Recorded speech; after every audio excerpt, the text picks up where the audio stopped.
अस्सलाम वालेकुम। Mail box में मैं हूं आपकी होस्ट डॉक्टर रूपा। आज का पहला सवाल, आफ्ताब साहब, इमरान खान जो आजकल नरमी दिखा रहा है, इसके पीछे किसका हाथ है? इमरान खान के लहजे में नरमी काबिल फ़हम है कि गुफ्तो शनीद का सिलसिला जो ख़त्म हो चुका था वो बारे दिगर शुरू हो गया। शुक्र अल्हम्दुलिल्लाह, विजडम प्रिवेल कर गई है। एक बात जिससे उसकी मासूमियत टपकती है ना, मैं इमरान को हमेशा कहता हूँ कि वो सियासतदान नहीं है, वो सियासी दाव पेच उसको नहीं आते। यानी अंदाज़ा करें वो अपनी फीलिंग्स हाइड ही नहीं कर पा रहा। बॉडी लैंग्वेज उसकी देखें, वो इतना रिलैक्स्ड है। पहले यहाँ पे ना टेंशन थी ये, और वो खुद कहता है कि मुझे टेंशन इसलिए होती है कि मैंने अपने बच्चों को झोंकना है तहरीक में, कि मैं जाऊंगा ना तो फिर बच्चे भी इसका फॉडर बनेंगे। ये टेंशन है मुझे, अपनी नहीं है, बच्चों की है। अब वो रिलैक्स हो गया, उसे पता है कि इंशाल्लाह किसी किस्म का शोर गौगा करने की जरूरत ही नहीं होगी। इंशाल्लाह ताला रूटीन में मामला सही होगा, ये हुकूमत जाएगी, केयर टेकर्स आएंगे, अपने ड्यू कोर्स में इलेक्शन होगा और तब तक आर्मी चीफ का मामला मौखर कर दिया जाएगा। अपेरेंटली तो यही लगता है, उसकी बॉडी लैंग्वेज से भी, उसके तयक्कुन से, उसके इत्मीनान से यही लगता है। अब इसके बाद क्या होना है, क्योंकि स्टॉक एक्सचेंज की तरह चीज़ें बदलती रहती हैं। आफ्ताब साहब, पुतिन को ग्लोरीफाई करना या उसकी तारीफ करना बिल्कुल मुनासिब नहीं। पुतिन नेतन्याहू से छोटा जालिम नहीं है।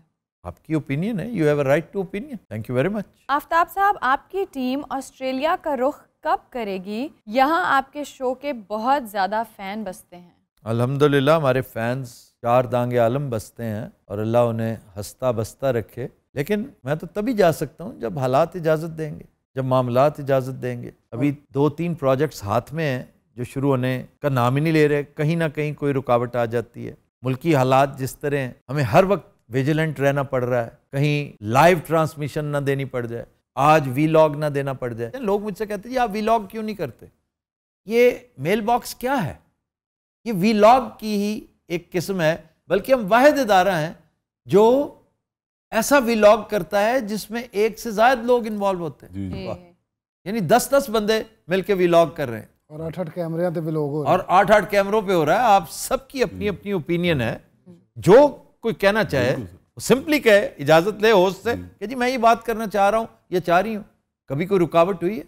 तो इसलिए हमें हर वक्त तैयार रहना पड़ता है कि जी आर्मी चीफ से मुतल्लिक बात थी, उस पर क्या कहते हैं, ये क्रिकेट स्क्वाड के बारे में क्या बात थी, इस पर आप क्या कहते हैं, सैलाब के बारे में आप क्या कहते हैं।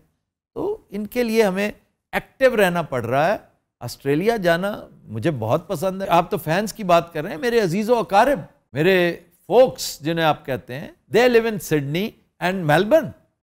तो मेरी बड़ी ख्वाहिश होगी जाना वहाँ पे, लेकिन क्या करें, टाइम ही नहीं मिलता। अब 1 महीने तक हो सकता है मुझे फिर से कनाडा जाना पड़े बिकॉज ऑफ द लॉन्च। तो इसलिए मेरा तो इंग्लैंड जाना मशकूक हो गया। आफ्ताब साहब को चाहिए कि जब भी जॉगिंग करें, जावेद इस्लाम को बज़ोर शमशीर साथ जॉगिंग करवाया करें। वो 1-2 दफ़ा बज़ोर शमशीर उसे मैं बाहर लेके आया हूँ और वो बेहोश हो गए, और उसने कहा है कि मेरी आज बहुत एक्सरसाइज हुई। क्या? मैं बाहर बैठकर तुम्हें ये सब कुछ करते देखता रहा हूँ। वो देखने में कई दफा कहते हैं क्या बेहूदगी है जो कर रहे हो।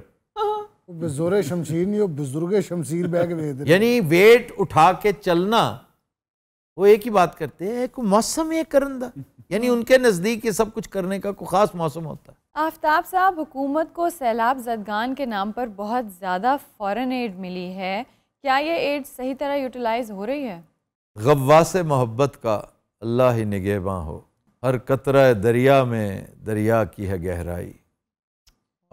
बब्बू राना को 2-4 गाने कोक स्टूडियो में भी गाने चाहिए। उसको 10 गाने कोक स्टूडियोज में गाने चाहिए। क्यों नहीं गाते? बस आवाज पड़ जाएगी इंशाल्लाह कभी। जिस दिन अल्लाह को मंजूर हुआ, कोक स्टूडियो वाले से खुद कहेंगे। महल च एक साढ़े कोक दी एजेंसी हैगी, वो तो रोज कहंदे इत्थे आ 2-4 गाने सुना, समझ आए कोक स्टूडियो है। हाँ, चलें, गुड लक बब्बू। हमने एक भूख स्टूडियो भी बनाया था, वो खूब था और उसका मजा आता था पंजाबी में, पोक स्टूडियो।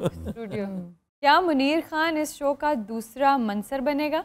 नहीं, मुनीर खान नहीं बने। आने वाले शोज में एक एपिसोड है अभी देखने वाली उनकी, वो एक अलग बात है, लेकिन अनकरीब आप मंसर की कारकर्दगी भी देखिएगा। वो छड़ के जा रहे हैं। नहीं मैं उसे खिलाऊंगा, क्योंकि मंसर के अंदर मुस्तकिल मिजाजी है। और वो परफॉर्म करेगा एक दिन। सारी गल जो करना ही कख नहीं, मुस्तकिल मिजाजी होनी। सर नलैकी भी एक मुस्तकिल मिजाजी है। क्या कहने ਮਨੀਰ ਸਾਹਿਬ ਤੇ ਗੱਜ ਵੱਜ ਕੇ ਆ ਰਹੇ ਨੇ ਅੱਗੋਂ, ਤੁਹਾਨੂੰ ਆਪ ਪਤਾ ਚੱਲ ਜਾਏਗਾ, ਭੁੱਲ ਜਾਓਗੇ ਮਨਸਰ ਨੂੰ। ਓਏ ਤੂੰ ਐਜ਼ ਕਾਮੇਡੀਅਨ ਭਰਤੀ ਹੋ ਯਾਰ ਇਹਦੇ ਚ ਕੀ, ਮੈਂ ਹੁਣ ਪਟੂਸੀਆਂ ਮਾਰਨ ਲੱਗ ਜਾਵਾਂ। ਵਲੌਗ ਟਾਈਪ ਹੈਗਾ ਤੇ ਜਰਾ ਸੀਰੀਅਸ ਗੁਫ਼ਤਗੂ ਚੱਲ ਰਹੀ ਹੈ। ठीक है, भुल गया। बार बार कहता है वो भूल गया है ना। आने वाले दिनों में इंशाल्लाह, ये मैं एड्रेस कर रहा हूँ अपने व्यूअर्स को, आप हैरान हो जाएंगे परफॉर्मेंस देखकर डॉक्टर रूबा की, मुनीर खान की, वाह, और माहम की, वाह वाह वाह। वाह वाह। इंशाल्लाह। चलो बाकियां ते दोवां दी समझ आई, डॉक्टर साहब दी किवें होगी? डॉक्टर साहब ड्रामे में है ना, ओह, मेन कैरेक्टर है वो। जी जी जी, ओ यस, मुझे याद आ गया। इन्होंने हमें हिलने नहीं दिया कैनेडा। जी। ਅੱਛਾ ਭੈਣ ਬੱਬੂ ਦੀ ਗੱਲ ਸੱਚੀ ਨਾ ਹੋਈਏ, ਮੇਰਾ ਵੀ ਨਾਂ ਲਿਆ ਕਰੋ ਵਿੱਚ।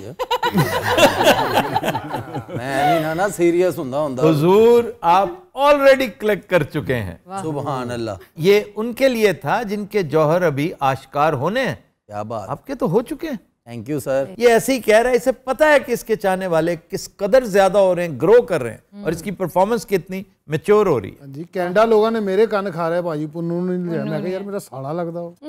पुन्नू ने अभी जो पटूसियों की बात की है ना, अभी रिसेंटली एक एपिसोड लगी थी जिसमें इन्होंने वो अफगान डांस किया था। हाँ। इधर से उड़ते हुए उधर से बहुत अच्छा था, बहुत अच्छा। It was fabulous. कोशिश साहब गल करो, मेरे बनेरे ते कुकड़ बैठा होंदा। कहने का मतलब है भी थोड़ा जा जुगात पानी भी होना चाहिए है। किसी दी सुलह हो रही हो ना, ऐसा बंदा बोले फिर लड़ाई हो पैंदी। सर आपके सारे शोज बहुत अच्छे हैं, लेकिन एक गुजारिश है कि अपने शोज में वेपन्स का जिक्र कम से कम किया करें। यानी राना सनाउल्लाह के गार्ड को डंडा पकड़ा दें। वो वेपन लेके ही आएगा ना। बाकी जो वेपन्स हम डिस्कस करते हैं वो इस पर्सपेक्टिव में होते हैं कि मेरा मानना है, और आज का नहीं बरसों का है, कि हमारे सिविलियंस को गन का इस्तेमाल आना चाहिए। इससे पहले कि आपके ऊपर कोई करे, आपको आना तो चाहिए ना। आपको गन की पहचान तो होनी चाहिए कि असली क्या है, नकली क्या है। लोग इस बेवकूफ़ी में अपनी जान से जाते हैं कि ये तो लगता है इसने खिलौना पिस्तौल पकड़ा, इधर ला, इसमें चल जाता है। हाथ में आ भी जाए तो अब क्या करें, चलाना नहीं आता। एक बोल्ट होता है, उसका कॉर्क होता है, उसको फायर करते हैं। ये ऐसी है जैसे गाड़ी चलाना। आप अगर गन से डरते हैं तो भाई ये खौफ अपने तक रखें। अव्वल तो बेहतर है कि इस खौफ से निकलें, क्योंकि वक्त बदल चुका है। आप बात करें गुज़श्ता सदी की, ये और ज़माना है। रिसेंटली कराची में अपने छोटे छोटे बच्चे बचाते हुए एक यंग फादर ही डाइड। कैसे? यही रेजिस्टेंस में। रेजिस्ट नहीं करना चाहिए था ना। तो बच्चे बचा रहा था अपने। बच्चे कैसे बचा रहा था? तो वही कोई रॉब कर रहा था और वो नहीं तो रॉब कर रहा था तो उसे रॉब करने देते, सब कुछ उसके सामने रख देते। ये क्या तरीका है? उस वक्त बच्चे चाहते हैं और तुम क्या कर रहे हो? वो मेरा ख्याल अगवा बराए तवान टाइप का हमसी हो। आई डोंट नो, बस खबर ही है। अगर तो अगवा बराए तावान था, इस तरह का कोई मामला था, वो एक और चीज है। लेकिन अगर कोई आपको मग कर रहा है तो फिर रेजिस्ट इस तरह ना करें। सिकंदर के दरबार में सांपों वाले भाई ने बहुत अच्छी इन्फॉर्मेशन दी। वो हमेशा बहुत अच्छी इन्फॉर्मेशन देता है। और तो कोई इन्फॉर्मेशन प्रोवाइड नहीं कर रहा, लिहाजा आप अवेयरनेस पैदा करने के लिए उसको रेगुलरली बुलाया करें। रेगुलरली तो नहीं, लेकिन यह है कि दरबार सिकंदरी फिर किसी दिन कर लेंगे। और वो भी जस्टिफाई दो वजूहात की बिना पर होता है। एक तो सिकंदर की माँ सपेरों की बेटी थी, और दूसरा सैलाब की वजह से सांप एक बहुत बड़ा फैक्टर बना हुआ है। जी। तो मुबश्शिर लुकमान को स्टूडेंट लाइफ में आपने कैसा पाया? जिस तरह का आज है बिल्कुल ऐसा होता है। अगर दोस्त है तो बहुत अच्छा है, और अगर खोर पड़ जाए आपके तो पड़ जाता है। अब भी ऐसा ही है, पहले भी ऐसा ही था। ये थी आज के एपिसोड। अब वक्त हुआ है ब्लूपर्स का। Happy watch. मेरा भिरा मैं कुके बिलाए वाला था। तो सभी सौ रोल था तुम्हारा, कोई ऐसा रोल नहीं था जितना तुम इतरा रही हो। ठीक है ना, वो काई कबीले दी लग रही ना, उन्होंने इसको कह रहे हैं। लेकिन अगर इस ड्रामे में मैं लेकिन अगर शाका का जिक्र भी करो, लेकिन अगर शाका इस ड्रामे में ना होता तो इस कहानी को आगे परवान कौन चढ़ाता, अंजाम कौन देता? है ना। लेकिन अगर शाका इस ड्रामे में ना होता तो इस ड्रामे का अंजाम कैसे आता होता? नहीं, दोबारा